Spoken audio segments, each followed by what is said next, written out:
Hi guys, welcome to the Success Gustos YouTube channel. We create videos related to OET and IELTS. If you are interested in our online or offline classes, feel free to contact us. All the information is provided in the description box below. Occupational English Test.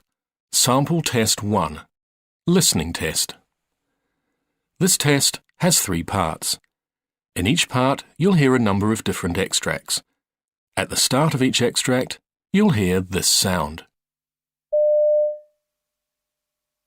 You'll have time to read the questions before you hear each extract, and you'll hear each extract once only. Complete your answers as you listen. At the end of the test, you'll have 2 minutes to check your answers. Part A. In this part of the test, you'll hear 2 different extracts. In each extract, a health professional is talking to a patient. For questions 1 to 24, complete the notes with information you hear. Now look at the notes for Extract 1. Extract 1. Questions 1 to 12. You hear a GP talking to a patient called Emily Montgomery. For questions 1 to 12, complete the notes with a word or short phrase. You now have 30 seconds to look at the notes.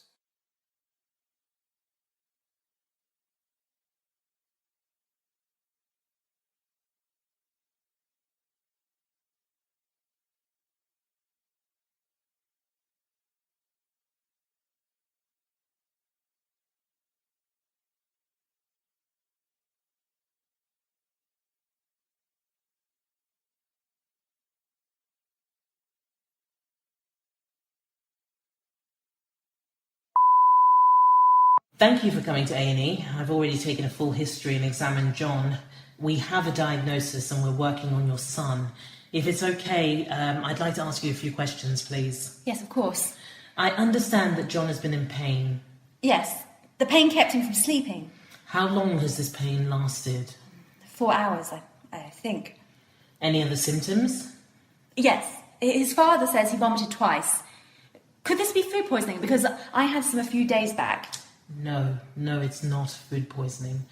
I understand that he's had a similar event before. Yes, about 6 months ago, actually, but the pain went away very quickly. What happened on that occasion? Well, the pain came on suddenly in the morning and it lasted for an hour or so, and he was balled up in pain, like in the fetal position. But he didn't vomit. I think the pain went away on its own. I see. And he's also asthmatic and uses salbutamol inhaler. Could that be the reason for this pain? It's unlikely, I'm afraid. I've examined John. His right testicle is extremely swollen and tender compared to the left. He is missing something. It's a reflex that happens when a male's thigh is stroked. It causes the testicle to contract. As this reflex is missing, John has testicular torsion until proven otherwise. Regarding that episode 6 months ago, it's actually likely that he had an intermittent episode of testicular torsion that resolved itself. Is it serious, this testicular torsion? Potentially, yes. Testicular torsion occurs when the testicle rotates. It twists around the cord that brings the blood to the scrotum. This reduced blood flow causes sudden and often severe pain and swelling. If it's treated quickly, the testicle can usually be saved, but when the blood flow has been cut off for too long, a testicle might become so badly damaged that it has to be removed, which is why we're acting to treat him so quickly. Oh, God, no. Please be reassured that John is in the best possible hands and a good outcome is expected. He needs surgical exploration as soon as possible, or else lack of oxygen to the testes can occur after approximately 6 hours. We already have consent from John's father to perform the surgery, but we wanted to update you just in case you want to see him before he goes into theatre. Okay, thank you. There is one more issue. I hope I can speak freely. Yes, of course. We found signs that John may be sexually active. What? Yes. We suspect that he has a condition called epicarditis, an infection.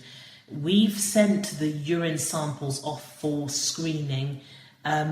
We suspect an inflammation of the epididymis, and it's usually due to infection, most commonly from a urine infection or an STI. A course of antibiotic medicine will usually clear the infection. Oh, now I'm just worried. I mean, I want him to be able to have children after this. And he likely will. I mean, we can't admittedly say the cause of infection if there is one. When the tests come back, we'll know for certain and we can manage the situation. Extract 2. Questions 13 to 24. You hear an A&E doctor talking to a patient called Megan Armstrong. For questions 13 to 24, complete the notes with a word or a short phrase. You now have 30 seconds to look at the notes.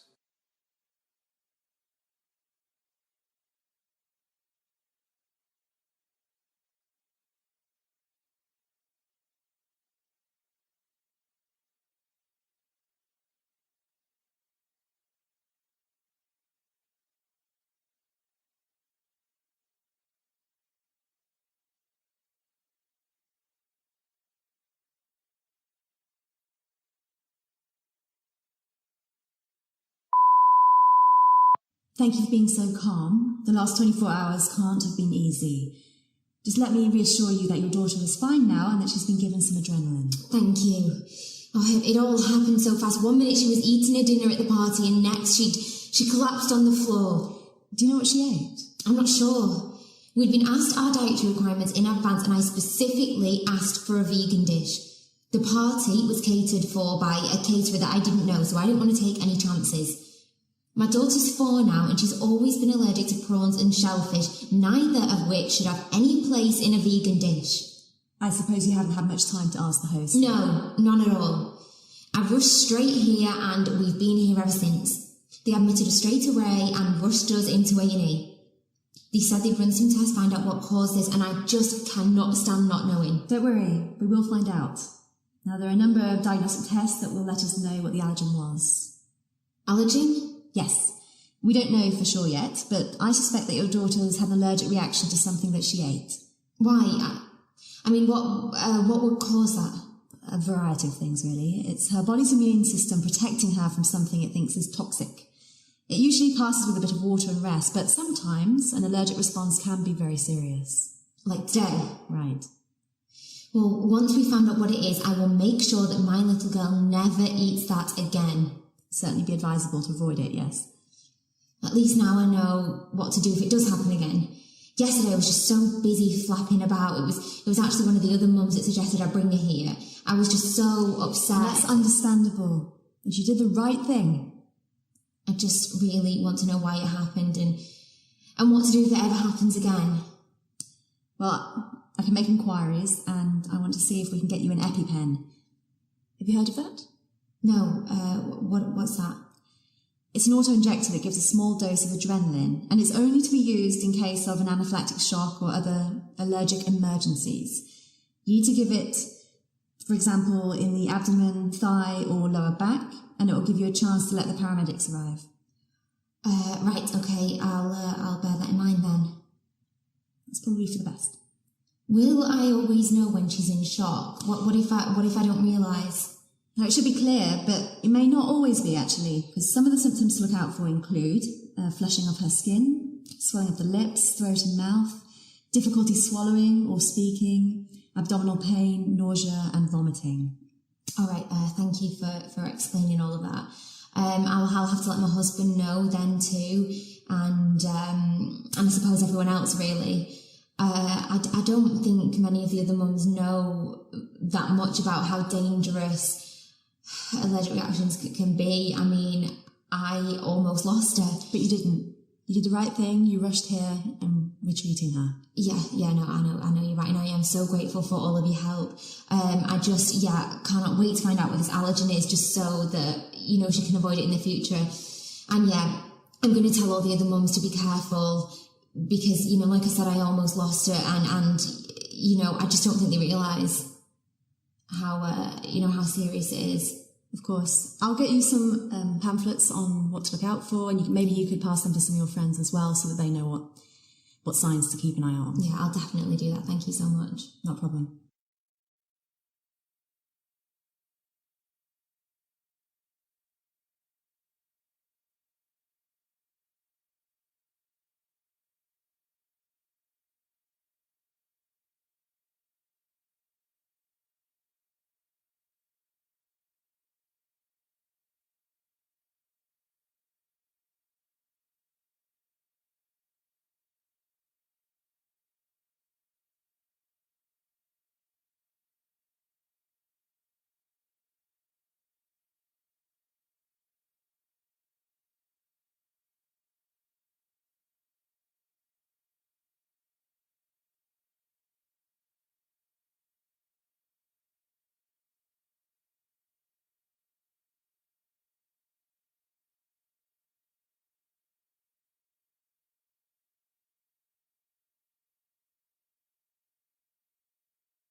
That is the end of Part A.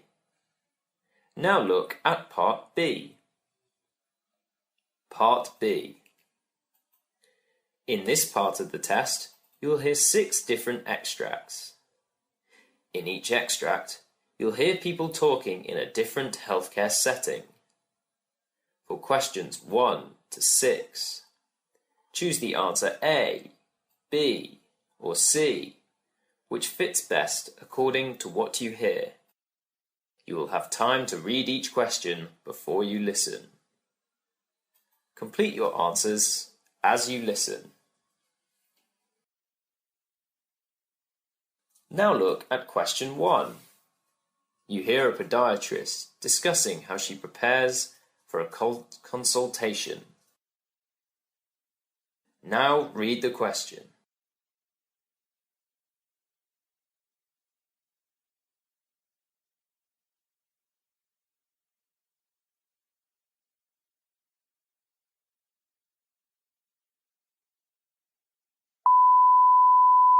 I'll bring the patient into the room and sit them down, and I'll start off by taking a full medical history, including any medical conditions, any medication they might be taking, and asking if they have any allergies.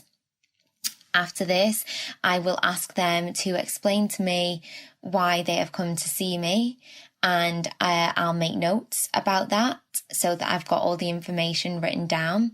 Sometimes I have a referral letter from a surgeon or a doctor, and if I do, I will refer to that throughout the consultation as well. Once we've finished talking about why they've come, we'll then move over onto the patient chair, and that's when we will start the examination.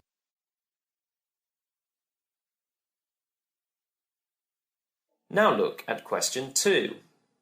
You hear trainee speech pathologists discussing a staff retreat. Now read the question.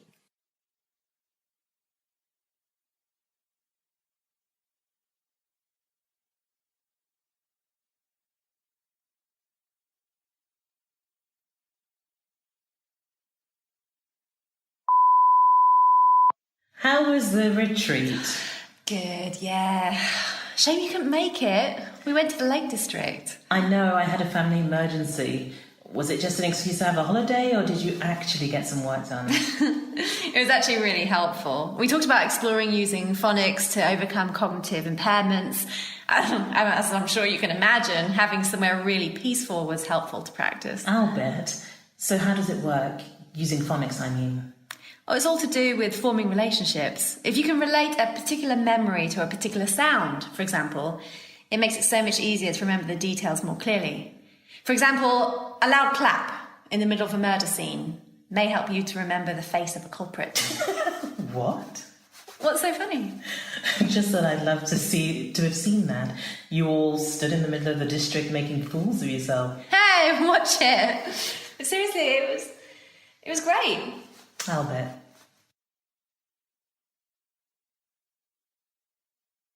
Now look at question 3. You hear an extract from a talk on brain cancer.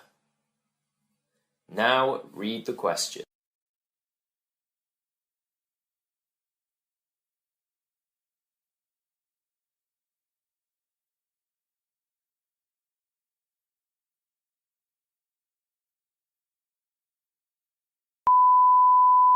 Glioblastoma multiforme is a very aggressive and malignant form of brain cancer due to its high resistance to chemotherapy.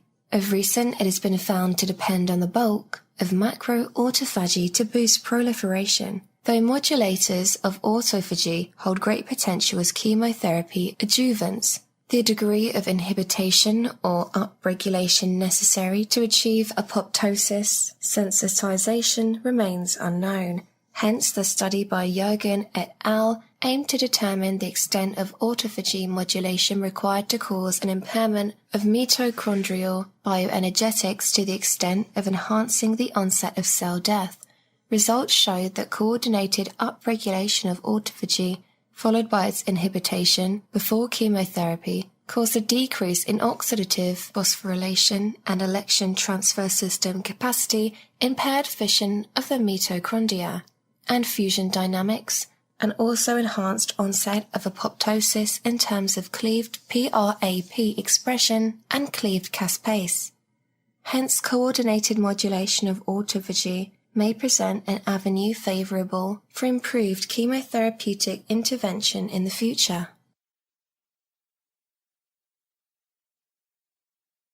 Now look at question 4. You hear a physiotherapist consulting on fatigue. Now read the question.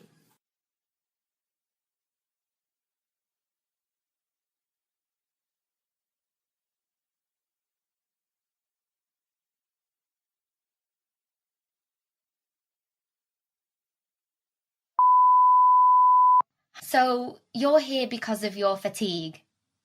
Are you feeling pretty fatigued at the moment? Yeah, I'm exhausted. Even just getting here today was a struggle. I'm so grateful for everyone's help, but to be honest, just sitting here and talking to people in these appointments wears me out.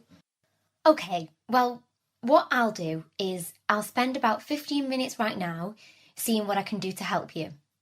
I'll also give you a booklet to take away, and then we can arrange an appointment for you to come again the next time you're in clinic, if that would help. How does that sound? Yeah, anything. Thank you so much. It's just draining and it's all the time now. Oh, I'm sorry it's so bad for you at the moment. A lot of people get this during their treatment. It's pretty normal. But there are lots of strategies that can help. Well, that's reassuring to hear.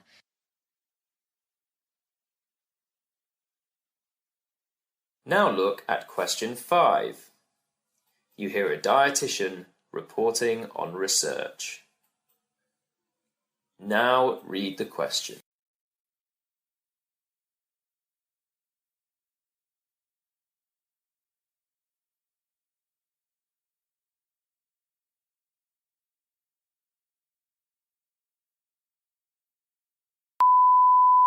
My research interest is the nutritional problems of developing countries, which I theorise are caused by their inhabitants' near exclusive reliance on plant-based sources of nutrients.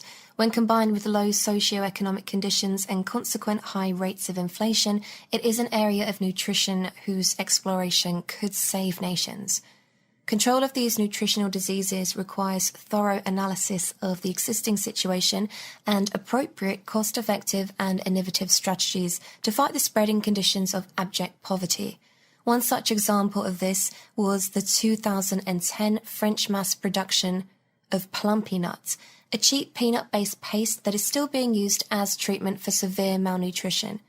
This cost-effective paste allows immediate remedial action to be taken in regions that would otherwise require mass-scale aid and costly intervention.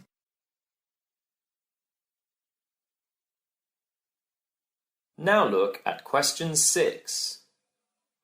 You hear a group of radiographers discussing a spirometer. Now read the question.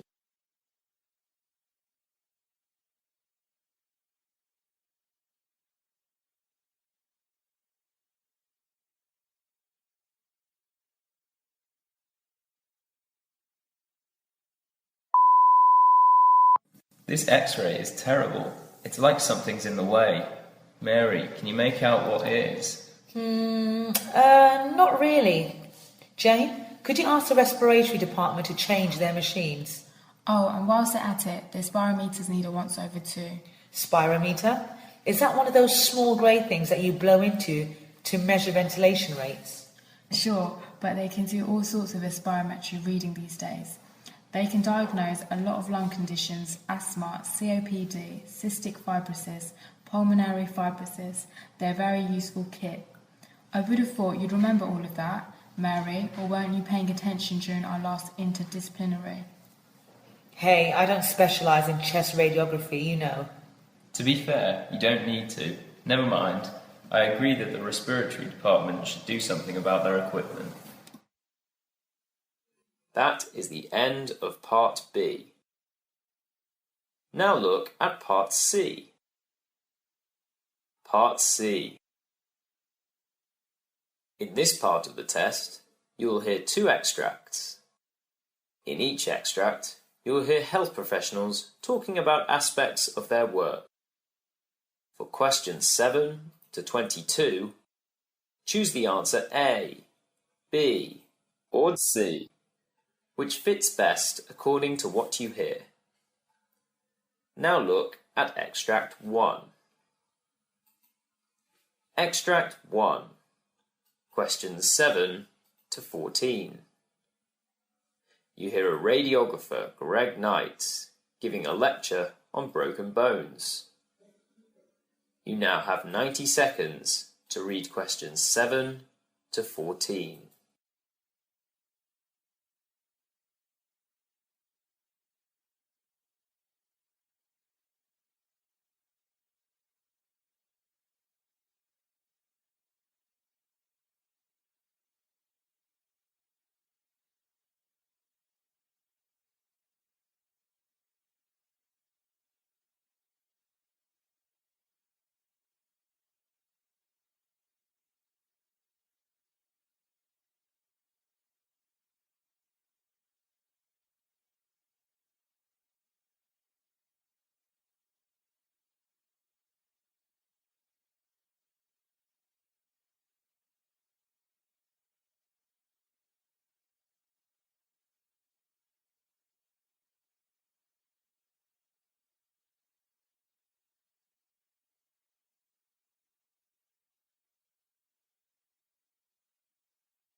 Hello, my name is Greg Knight, and I'm a radiographer specializing in broken bones in the UK.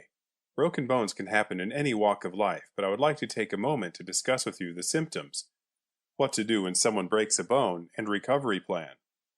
Broken bones are one of the most common injuries in the whole of the UK. Of the 40 million imaging tests reported in England during the year April 2015 to March 2016, 56% of those tests were X-ray tests. Most of these would have been checking for broken bones. In the month of March alone, almost 1.9 million X-ray tests were administered. The next most used imaging test is ultrasound testing, which accounted for 0.75 million of the tests administered in March 2016. A recent report from 2016 indicated that 7% of all sick days taken at work are due to a form of fracture or break. The symptoms of a fracture or a break can vary widely. In some cases, such as in compound fractures, the break will be obvious. In other cases, however, there may be little to no symptoms present. Usual symptoms, however, are as follows: swelling or bruising over the bone, pain in the affected area, pain during movement of the area and when pressure is applied, loss of function in area, and in some cases the bone will be visible. The bone will only be visible in extreme cases. These cases are known as compound fractures, whereby the bone protrudes out of the skin and is visible. This is also referred to as an open fracture. For this reason, a compound fracture differs from a closed fracture and is also treated differently. Once the skin is broken in a compound fracture, bacteria from dirt and other surrounding material may enter the body and cause infection. It is imperative that an open fracture be treated urgently so that the wound can be properly closed and thus infection avoided. In a survey taken in 2015, patients with a compound fracture who were seen inside 6 hours were susceptible to an infection rate of 12%. However, patients who were treated 6 hours after the event were susceptible to a 13.5% infection rate. Given their frequency, treatment for fractures and broken bones within the NHS is an extremely proficient network. In 2016, the median number of days between date of test request and date of test for X-rays was 0 days, whilst on average patients received the results on the same day 33% of the time. Treatment for fractures varies depending on several variables such as severity of fracture and area of fracture. A common treatment is a cast which holds the broken bone in place and thus encourages a correct recovery position whilst providing adequate protection from another damaging incident. One of the most severe fractures the patient can get is a skull fracture. There are open and closed skull fractures, depressed skull fractures, skull crushed inwards, basal fractures, fractures at the base of the skull, and linear skull fractures, where the fracture looks like a straight line. Treatment for these fractures can take months, but the pain normally lasts for only 5 to 10 days. Neurosurgery may need to be administered. Ultimately, most fractures are relatively minor, both in terms of their effects on your immediate health and in terms of their recovery time. Of the most common fractures, a broken arm takes 2 to 6 weeks to fully heal, 6 to 8 weeks to fully heal for a leg break, whilst a nose fracture takes a maximum of 2 weeks to return to normal. Most fractures in the healthcare world are more minor inconveniences than life-altering events, although there are still several types of fractures, such as compound or skull fractures, that can be life-changing in their nature.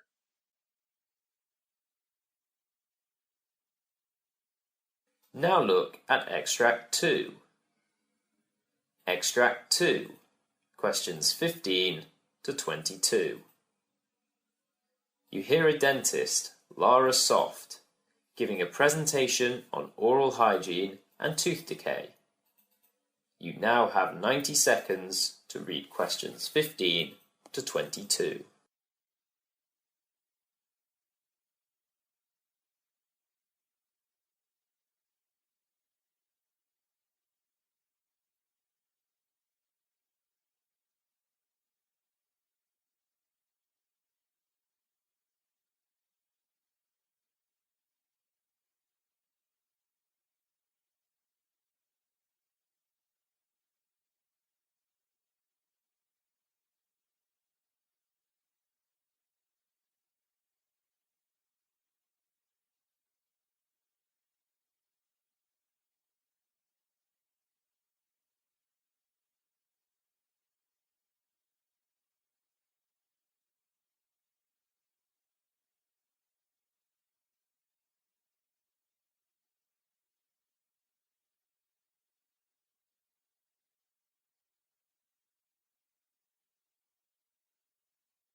Hello, my name is Dr. Laura Soft and I'm a dentist who specialises in oral hygiene and tooth decay.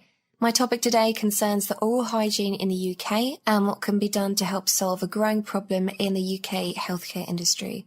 Oral hygiene in the UK is a serious issue. In the 24 months prior to July of 2017, just 51.4% of all adults in the UK had seen a dentist, totaling 22.2 million of the entire population. Although this figure was up by 18,000 compared to the previous year, health ministers in the UK are determined to see this figure one day hit 60%. The outlook is slightly improved for children, where 58.2% of all children saw a dentist in the 2 years prior to July 2017, an uptick on the 57.6% from July 2016.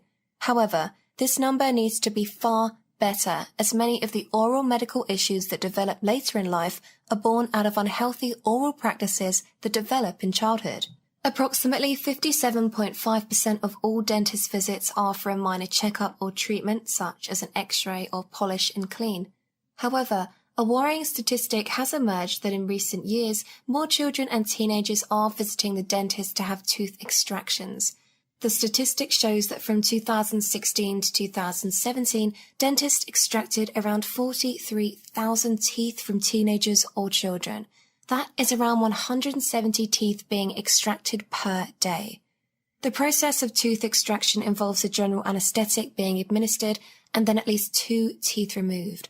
This number is up 17% from 2012 to 2013, the local government association announced. This upward trend is not only unhealthy, but it is causing an economic strain on the NHS. In 2012 to 2013, a total of 27.3 million was spent on removing rotten teeth in the UK, but the alarming trend has seen that figure now rise to £36.2 million.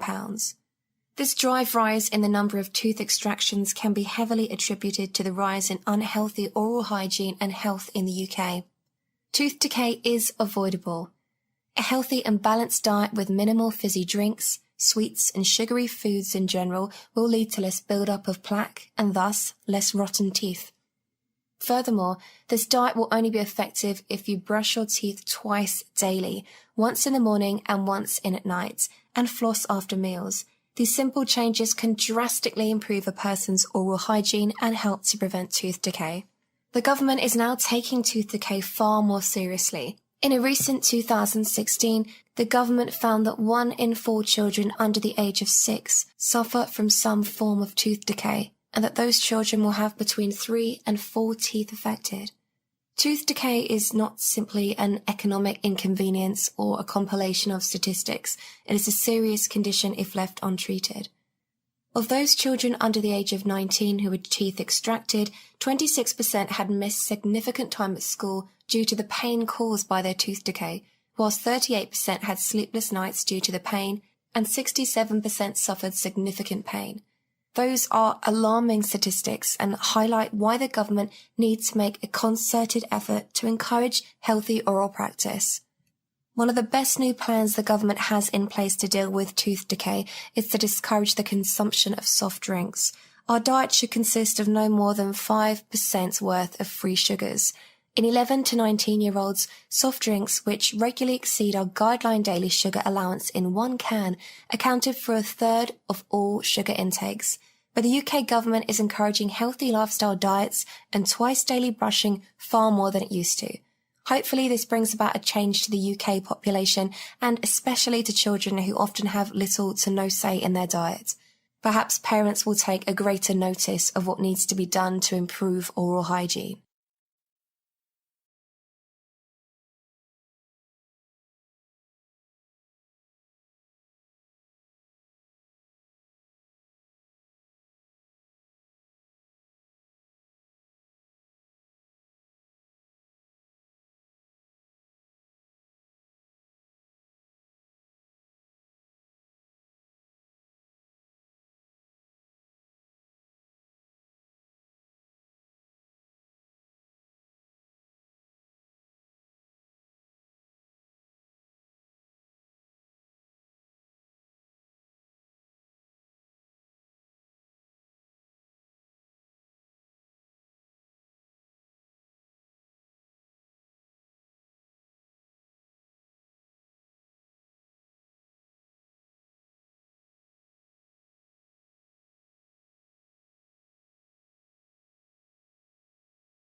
That is the end of the listening subtest. Thank you for watching the video. Please like, share, and subscribe. For more information, you can contact us at 9717020196, or you can visit our website at www.thesuccessgusto.in.